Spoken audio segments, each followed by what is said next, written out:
We turn now to the 2024 Republican presidential primary and former New Jersey Governor Chris Christie, who joins us now from Bay Head, New Jersey this morning. Good morning to you. Good morning, Margaret. I want to get to a number of issues with you, one of which right up top are these culture wars. Vice President Kamala Harris, as you know, is taking aim at this Florida guideline in terms of new educational standards, a component of which says, and I'm quoting, slaves develop skills which in some instances could be applied for their personal benefit. Governor DeSantis, who signed a law requiring changes in how race be taught in schools, said this was all written by scholars. Here's exactly what he said. I didn't do it, and I wasn't involved in it. But I think what they're doing is I think that they're probably going to show some of the folks that eventually parlayed, being a blacksmith into doing things later in life. I wonder what you think of this controversy and how it reflects on your party. Well, I think two things, Margaret. First of all, I didn't do it and I'm not involved in it are not the words of leadership. Look, Governor DeSantis started this fire with the bill that he signed, and now he doesn't want to take responsibility for whatever is done in the aftermath of it. And from listening and watching his comments, he's obviously uncomfortable. The second part of this is why one of the reasons I'm running, Margaret. We're arguing about these issues, these smaller issues, when we've got big issues in our country like runaway inflation that continues to hurt families, like an educational system. Instead of worrying about this, let's talk about the falling test scores throughout this country that are making us less competitive with the rest of the world. We have enormous issues to deal with in this country and around the world, and we're spending time, and I don't blame you for asking, but we're spending time on this as the first question to a presidential candidate on a Sunday morning. The fact is that Governor DeSantis starts these things for political advantage. He tries to take political advantage of them, and then he says, I don't know, I didn't do it, I wasn't involved. I mean, that's not leadership, Margaret. I understand the point you're making, but just to be very clear, when you said focusing on smaller issues, the issue of race is incredibly divisive in this country. You're not referring to that as one of the smaller issues. No, I'm talking about governors micromanaging curriculum in schools. And the fact is that, if this was such a big issue for Governor DeSantis, he had 4 years to do this. Yeah. He only started to focus on this when he decided he wanted to run for president and try to get to the right of Donald Trump. And so I think people see this as politically manipulative. And I'm talking about, Margaret, we're dividing our country into smaller and smaller and smaller pieces. Yeah. And politicians are pitting them against each other to create conflict. And that's not going to make the country bigger, better, stronger, or freer. But if we improve our entire educational system so our kids' test scores are not going down but going up, and they could get great jobs and be more competitive with the rest of the world, that's the kind of thing a president should be inspiring people to do. Understood. On the issue, though, of parental rights, which has been a huge focus of so many Republican candidates, back when you were governor in New Jersey, you signed bills to protect transgender residents. Why do you think you're one of the few Republicans not embracing these culture wars when pretty much everyone else in the field is embracing them? Well, listen, Margaret, I have very clear views on this, that parents should be making these decisions inside their families with their children.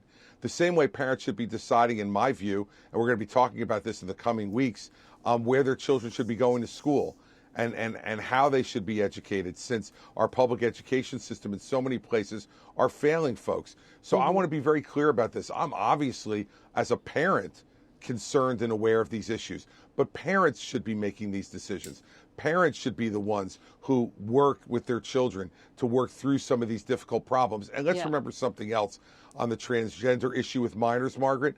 You're talking about, over the last 3 years, less than 1,000 minors who have been involved in this in terms of transitioning in a country of 330 million people. That's what I'm talking about in terms of small. Yeah. It's not that the issues don't matter. It's that they don't matter to the great, vast number of people in this country who want to be helped. Understood. I have to take a break, Governor. We're going to come back with you in a minute and finish the conversation. Stay with us.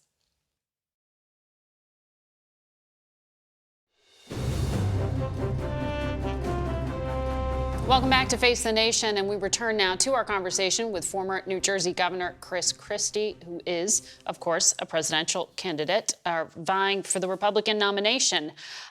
Governor, I also want to tap into your expertise as a former prosecutor.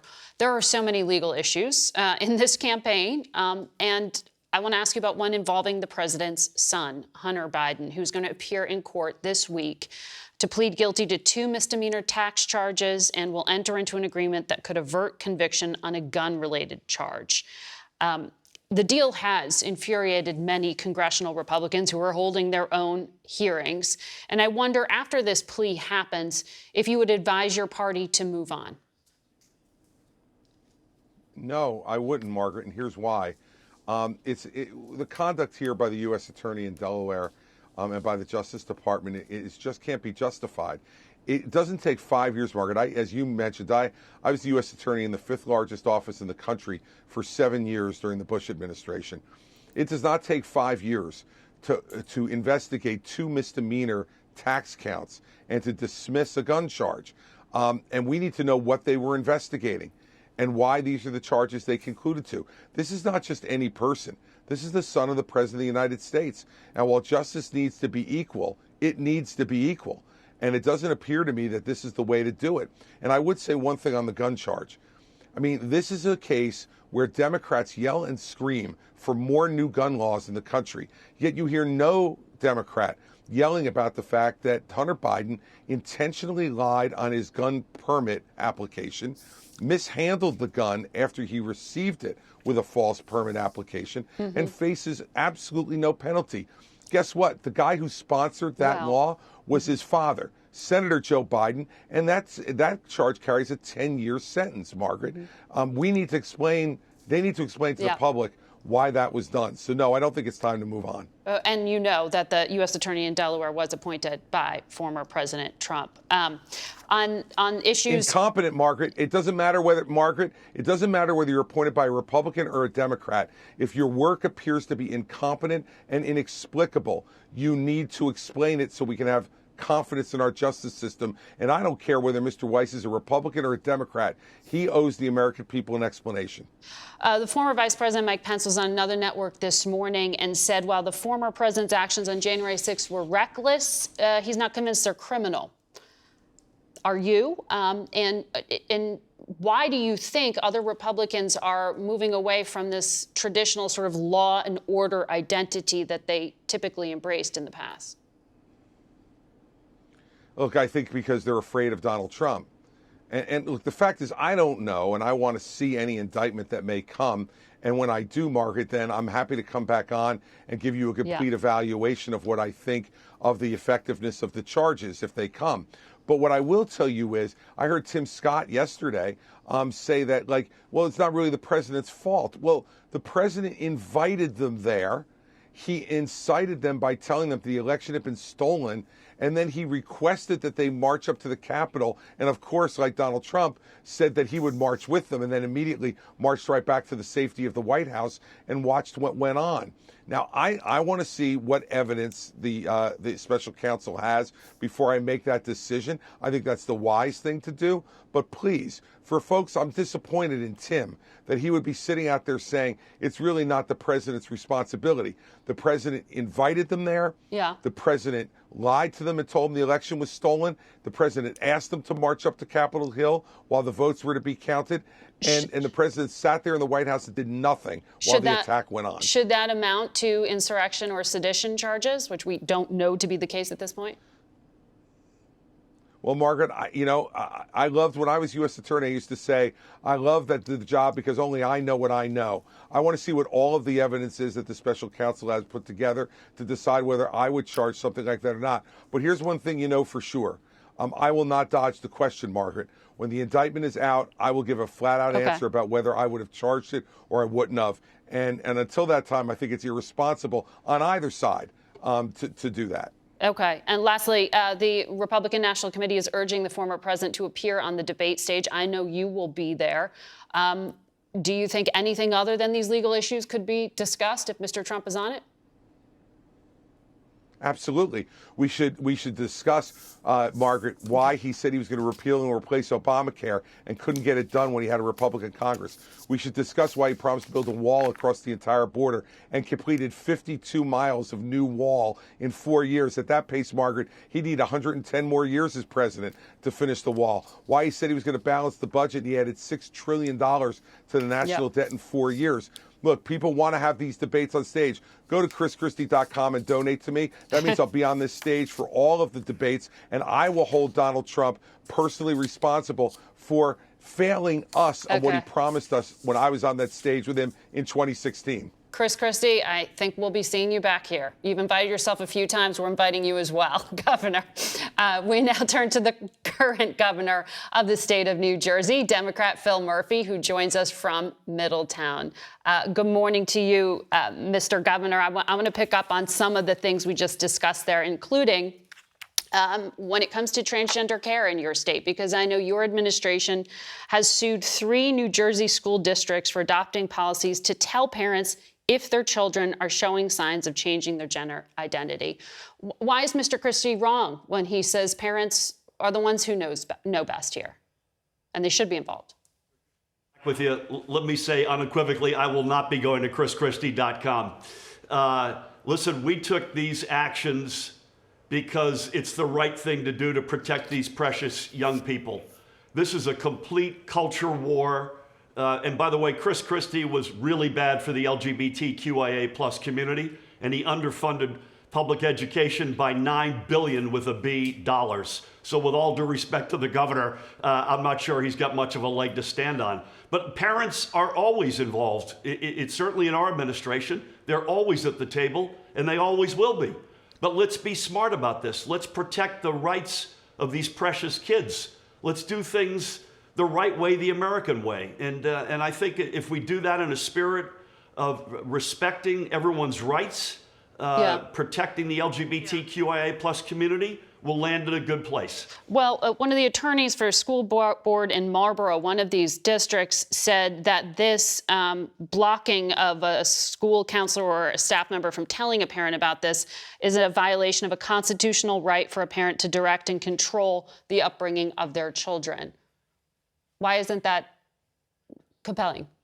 Obviously, parents are the existential reality in the upbringing of any child, without question. I don't deny that for 1 second.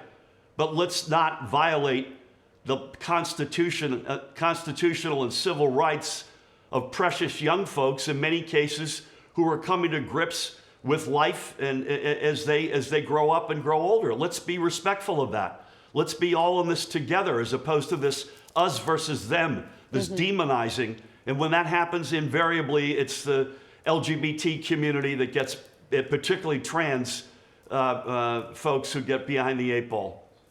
I want to ask you about what's happening in your state, but you are also a Biden surrogate, and yet you decided this week to sue the Biden Department of Transportation and the Federal Highway Association to stop something called congestion pricing, which is meant to cut back on pollution and traffic by charging drivers when they enter Lower Manhattan. A lot of people in your state commute there. If you are a green governor, how can you oppose this policy that was signed off on by the Biden administration?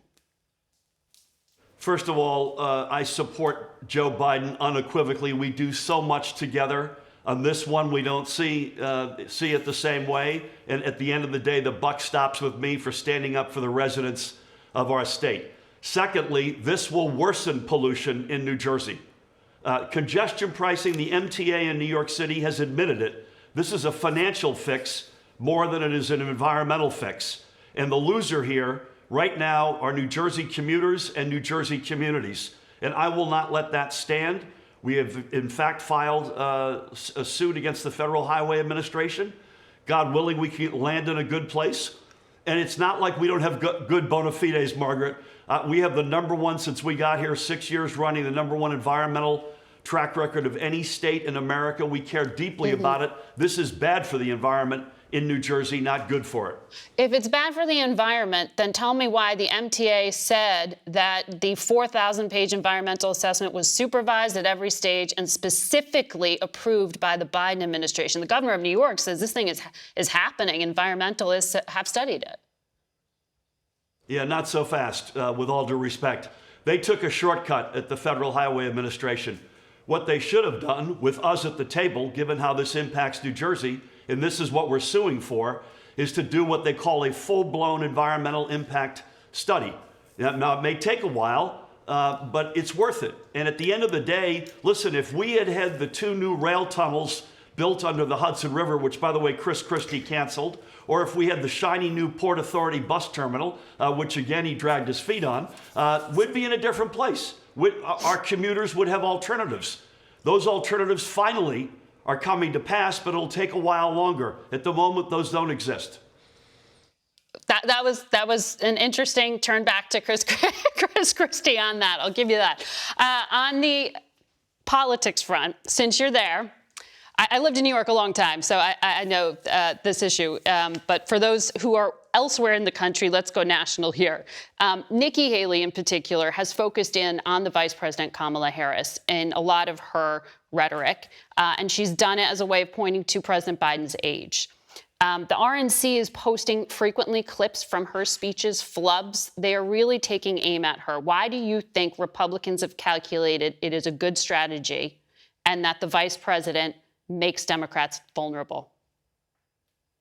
I mean, this is a classic us versus them playbook that unfortunately the other party too often than not wheels out.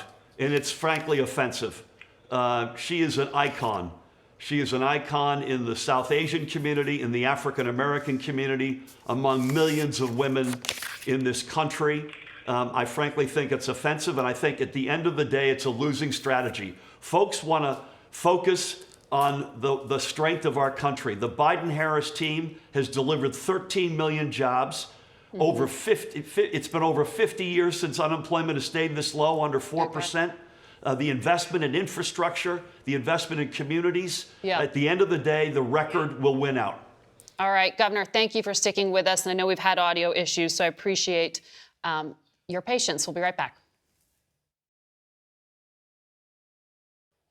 We're joined now by Dr. Marci Bowers. She is a surgeon and one of the nation's leading experts on gender-affirming healthcare, also the president of the World Professional Association for Transgender Health, which sets global standards for care for doctors in the field. Thank you for being here. Thank you, Margaret, for having me. You've heard our guests talk about transgender issues in the political sense. We've now seen 21 different states pass laws restricting access. And so I want to understand a little bit more about what that access actually looks like. You know, the governor of Utah was here and said there's an explosion in his state of interest. Are you seeing that as a doctor? Yes, I mean, there has been an increase in demand for services, but keep in mind, trans identities have been with us since the antiquities. I mean, the time of the Bible, and in literature and art history, I mean, there's examples of people throughout. So experts feel that the incidence has actually never changed. But what we are seeing is more people feeling comfortable coming out. Mm-hmm. And so that explains the rise. So there's a spectrum here, though, from identity all the way to surgery. So how common is it with surgery for someone under the age of 18 to be able to access it? Surgery really is not done under the age of 18, except in severe cases, usually top surgery for transmasculine persons. And even that is rare. I think the estimates are something like 57 surgeries under the age of 18 were done for trans individuals. So the majority of people, though, that do identify as TGD or transgender diverse don't access even medicine or surgery. It's just a feeling of maleness and femaleness that differs from their birth assigned gender. Mm-hmm. And gender identity being diverse has lots of inputs, not just hormones, not just chromosomes, not assigned gender, but a variety of inputs, and that reflects the numbers. But they're low, and they'll always be low. The current estimates are about 0.6% of the population, which is about 1.6 million people. Might be as high as 2 or 3%, but it'll never be much more than that. The majority of people still identify and are very comfortable with their binary assignments, but this is a vulnerable population that deserves health care. So it deserves health care. There are other treatments as well, hormone therapies and the like. A lot of these laws that are recently becoming or taking hold are aimed at this young segment of the population. How much research is there into the effects of puberty blockers and hormone treatments of people in this age group? Right. Well, we have decades of experience with trans treatment overall, and that shows unequivocally that treatment is beneficial. But in this age group, we've only been treating with hormone blockers, which is the point of real controversy that people are after, since the late 2000s. But in that time, there has been research, especially from groups in the Netherlands, but increasingly here as well, and experience with this. And the results are similar. We're seeing certainly very high levels of satisfaction, improved self-esteem, reduced suicidality. So they seem similar to what we've already witnessed in adult populations. But the controversy is that I think people feel like this number is increasing and it's going to envelop their children and spread like a contagion, which is just really a false narrative. There has been controversy regarding your particular group, which set some of these parameters because they removed age guidelines from the surgery recommendations. Why did you take the age guidelines out? Well, the point of that is that, first of all, what was leaked apparently was the draft guidelines, which we were going to consider younger age groupings. But the important point is that care is individualized, and so age isn't really the issue. Generally, it's adulthood, and except in severe cases. And again, a draft guideline means it gets input from around the world. With available science that provides input and consensus. So this is what the WPATH standards of care are all about. They're consensus and science-based guidelines. And I want to add, though, that some people say the science is settled. I never say the science is settled. I really feel like science is always evolving. Medicine is always looking for new input and new data. But what we see is promising, and again, this very small subset of the population is worthy of that care, and it seems to be beneficial. So one of the things that we heard on this program from the governor of Utah was that he felt that some of the organizations, like even the American Academy of Pediatrics, were too political on this issue. What science are you looking at where you think the politics aren't interfering? Well, I mean, what the critics are looking for is what they call level 1 evidence.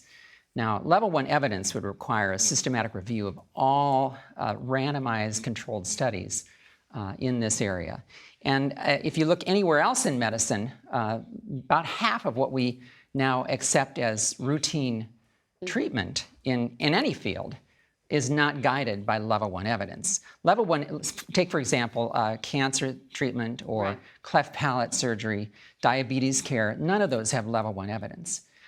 Because to do so, you would have to introduce a placebo, in other words, a non-treatment to that group. But can you imagine offering someone who has cancer non-treatment? You're saying it would be unethical. There's a different benchmark you're saying is being applied here.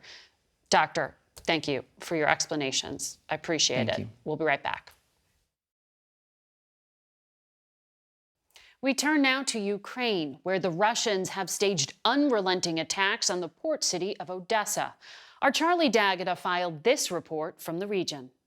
Through the darkness and debris following the bombardment of Ukraine's Black Sea port cities, rescuers shout out, "Is anybody here?"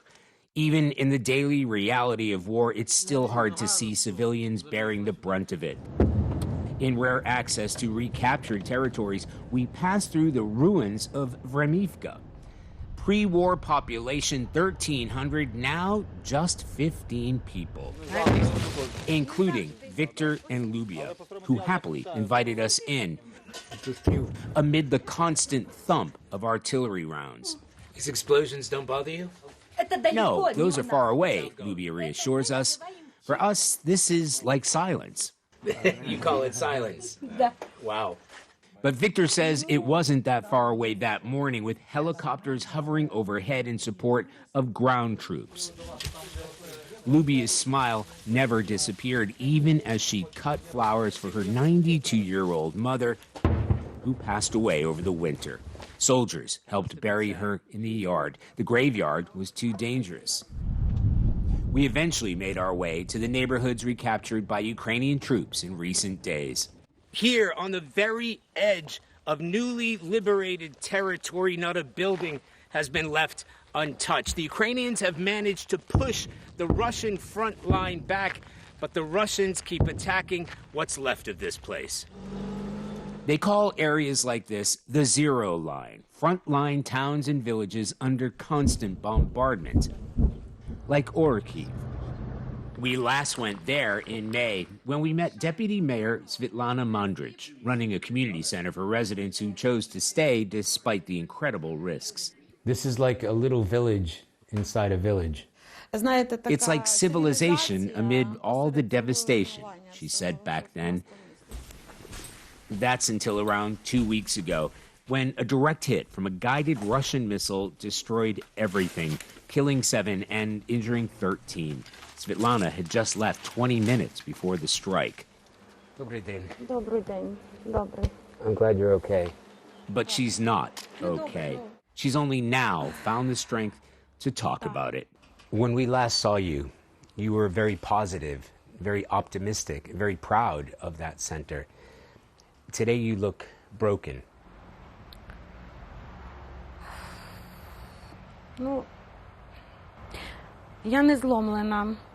Просто I'm not broken, she said. It's just that my heart and my body have been shattered into lots of tiny pieces.